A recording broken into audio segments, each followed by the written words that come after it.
and welcome to Rathods Science Academy. Today in this session we are going to see very important current affairs that appear in our today's Hindu guys.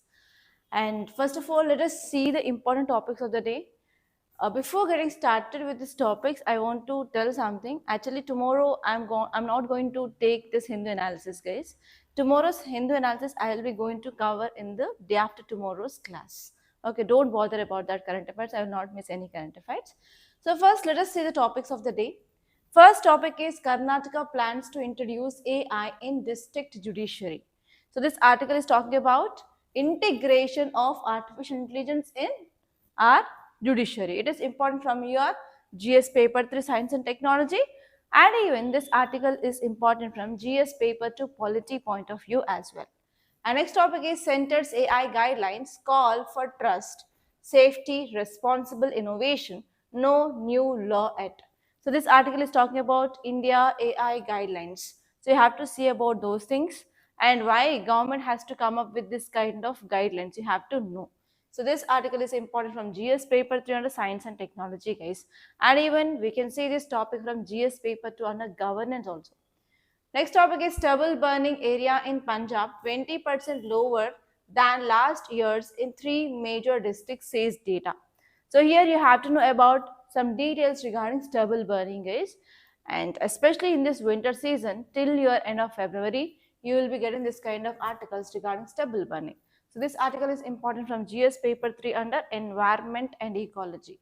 Next topic is Chinese varsities dominate QS Asia rankings, India slips. So this article is talking about QS Asia rankings 2026 case. So here Chinese universities dominates India. So this article is important from your GS paper 2 under governance.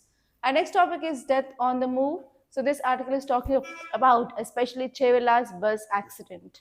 This topic is important from disaster management from GS paper 3. And next topic is in Brazil COP30 and the movement of truth. So this article is talking about COP, that is Conference of Parties 30, that is going to be held in Brazil, guys. So we are going to see like what are the key highlights of this meet or summit. So this topic is important from environment and ecology from GS paper 3. So these are the topics that we are going to discuss in this class in detail. Okay, let us see the first article. See the title, guys. Karnataka plans to introduce AI in district judiciary. So this article is very important actually. So what are the keywords? If you see the keywords in this article, first one is AI, where in judiciary. Okay, let me write those two keywords. First one is artificial intelligence. We are going to incorporate in our Indian judiciary system. So if you're talking about judiciary in India, we have 3-tier judiciary. Top court of our country is Supreme Court, and top court in states is High Court. And at the district level we have district courts. They are also called as subordinate courts. Now here we are going to integrate AI at this district court level, guys. Okay, now we have to think what is AI here, and next you have to see what are the advantages of AI in judiciary, and next you have to see why now we are going to integrate this AI in judiciary now, especially in this DCs, that is district courts. And here you have to see what are the challenges we are facing in this district courts and how those challenges will be addressed by integrating this AI. It may be a mains based question in your 2026 case. So you have to focus on this kind of issues for your mains. And this topic, as I said, it is important from polity point of view, and AI you will be studying in your GS paper 3 under science and technology, guys. Now let us see the context. It says that Government of Karnataka announced a plan to integrate AI, that is artificial intelligence, into district judiciary system as a part of border digital transformation push. What is that push? You have to remember that. That is AI for all initiative. Under this AI for all initiative, they are going to integrate AI with this district judiciary, district courts now. So why they are coming up with this move? What is the important aim? It is to modernize our state judicial infrastructure, especially at this district level. Why? Because around 1.5 million cases they are pending at this district level. So we have to remove or we have to clear the pending cases. For that, we are taking help of AI, guys. And if you see certain details, so this AI system is called as Nyaya AI, very important, Nyaya AI, which will not replace our human judges, but this AI will assist our judges, guys. How? The first one is they will be helping regarding case management and triad system. So AI algorithms, they will now try to classify the cases and they will prioritize the cases based on urgency. For example, they will be separating these bail applications on one side, family disputes or civil suits, etc. And they will also give automatic summarization of this case files as well, so that we can extract key facts from the cases and as well as evidences from petitions, everything. So in this way, AI can assist this human judges. And apart from that, we can also have predictive analysis. So we can use certain tools to forecast the outcomes based on historical data from similar kind of cases. If there are any similar cases were there, for example, already court gave the judgment regarding that so and so case. So we can take the reference of that case so that it will lead to the easy and especially fastening of our justice delivery system. And we can also go for scheduling of that cases also. And we can use chat board like interface for the judges and lawyers so that they can get details of case laws, amendments in the real time. Especially it will be useful for not only at the district level but even at Supreme Court level and High Court level also. This kind of chatbots are very, very useful. And next one here is we can also get sometimes voice enabled features for transcription of hearings as well. And even AI driven verification is very important for e-filing as well. So in this way, AI will be assisting our human judges now. And why we are coming up with this kind of integration now in this district judiciary? The reasons are, as you all know, that there are backlog of cases and delay in justice delivery system. As you all know that there is one famous saying that is justice delayed is justice denied. So we have to ensure timely delivery of justice, guys. Okay, which is part of Article 21 that talks about right to life and personal liberty. And next one here is already we are having resource constraints and we have shortage of judges. Only we have one judge for 50,000 population, guys. And even there is a very huge rural urban divide also. Because of this, we have to focus on this AI integration. And next one here is even we have one mission called as National Mission for Justice Delivery, which mandates, yes, we can use technology, we can adopt technology for justice delivery process. And even Delhi High Court, they are using SUPACE, that is Supreme Court Portal for Assistance in Court by AI Estimation. And even Gujarat also came up with this AI based case prediction. So in the same way, now Karnataka is on the same lines to adopt this. Okay, so because of this, what happens? It will also helpful for our boosting of our economy as well. And what are the impacts? First one is we are going to transform our judiciary system by integrating technology in this courts, so that we can decrease the pendency rates by 50%. The target year is by 2030, guys. And this one here is AI assisted judgments can also standardize rulings. It will also reduce bias regarding the routine cases. And it will also improve the trust as well. And we can also follow our constitutional rights. And this one here is, yes, we can go for predictive bail risk assessment. We are going to use algorithms. If we want to give the bail or not, what will be the consequence of giving bail, everything we'll be getting in detail analysis, guys. Okay, so these are the some impacts that you have to remember, and this is about this article, guys, in detail. Okay, look at this article. Title says Center AI guidelines call for trust, safety, responsible innovation, no new law yet.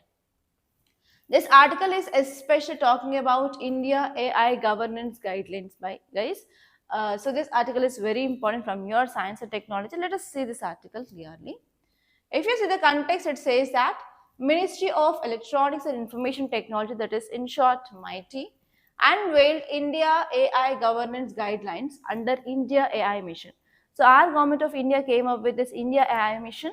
Under that, now Ministry of Electronics and Information Technology came up with this India AI governance guidelines. It is one of the important steps for improving the safe, trusted and innovative AI system. But guidelines came. But till today, there is no separate law for this. So this is the cause of concern, guys. Now here we are going to focus on what are the key components of this AI governance guidelines. So actually it is having 6 major pillars and 7 important principles. What are those principles? First one is we have to improve trust. Second one is always we have to focus on the people. People should be first. And always we have to come up with this human-centric design. And we have to prioritize growth with minimal barriers. We have to focus on fairness and as well as equity. We have to focus on accountability. And we have to focus on proper design, safety, resilience, and as well as sustainability. So these are the some important things that you have to focus regarding principles of guidelines case. And if you see this article, you can see stubble burning area in Punjab 20% lower than last year in 3 major districts, says data. So here you have to know about some important dimensions, guys. You have to know about what is stubble burning. Stubble burning is nothing but after harvesting of crop, what are the waste which is left over? That waste is called as stubble or paroli. What is happening in this region, especially Punjab, Haryana and this western UP region? They will go for harvesting of paddy. And immediately they want to sow this wheat. The time gap between this transformation from paddy to wheat is very less. So because of this, farmers, they will try to go for very easy methods to clear their crop wastage. So they'll simply go for burning of that waste or stubble or parolo. This mechanism is called as stubble burning. Because of this, what happens? Winter season winds will be moving in different directions. So reversal of winds happens, right? So because of this, what happens?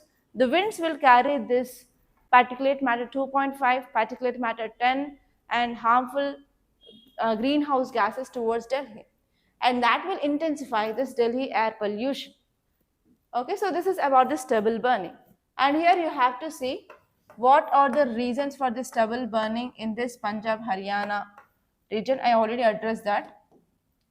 And next you have to see what are the measures taken by the states and as well as central level. That means what are the measures taken by Punjab, Haryana and Western UP government.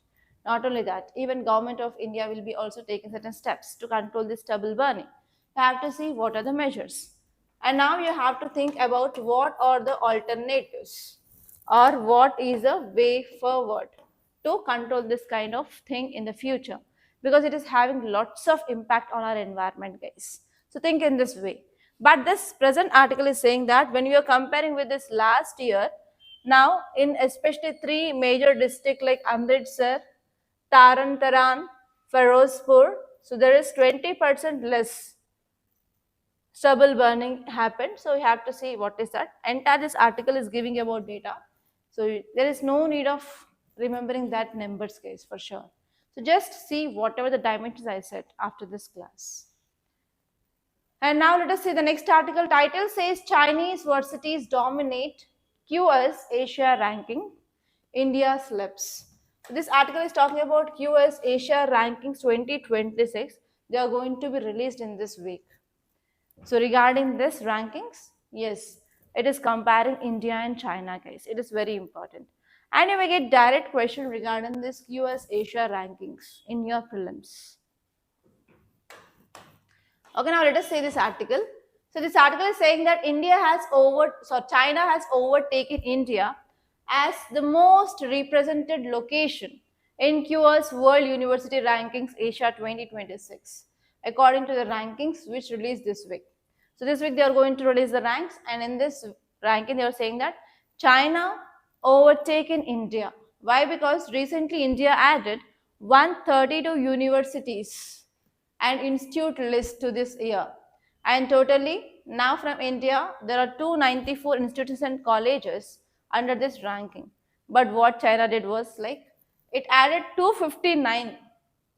And now there are total 394 universities and colleges, institutions, they were under this ranking from China, guys. So because of this, China beated India in this number of universities or colleges list.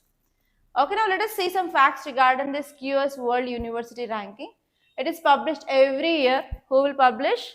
Very important, Global Higher Education Consultancy, that is Quacquarelli Simons. And this rankings will evaluate universities on different parameters. We have academic reputation, overall score, employer reputation, employment outcomes, or all this based ranking that will be given here, and it is very, very important. Okay, so if you see here, in this QS World University Rankings 2026, they came up with a methodology and they included certain indicators. What are the indicators on which they gave the ranking are? First one is reputation of that academic. Next one is employer reputation, citations per faculty, faculty to student ratio, international student diversity, and sustainability. On these indicators, they are going to give this ranking, guys, very important. And now let us see the next article. Title says Death on the Move. This article is talking about recent Chevella road accident. So everyone knows that Chevella road accident happened because of stall of Bijapur Hyderabad highway, right? So what happened is, like recently 2 to 3 days ago, NGOs cleared this project. By within this 3 days only, the major accident happened in that region. It is not for the first time the accident happened there. So here you have to think about the road safety in India. And in yesterday's class, I said about the data regarding accidents in India. And you have to see about what is the role of NGO as well. And here you have to see about ethical dilemmas like environment versus development, whether we have to focus on environment or whether we have to focus on development, or else we have to think one more area, that is development versus people's life. And this comes under theory of double effect of your ethics, guys. So you may get this kind of case studies, so be prepared. And you have to think like, how can you reduce this kind of road accidents in future? And now let us see the next article. Title says in Brazil, COP30 and Moment of Truth.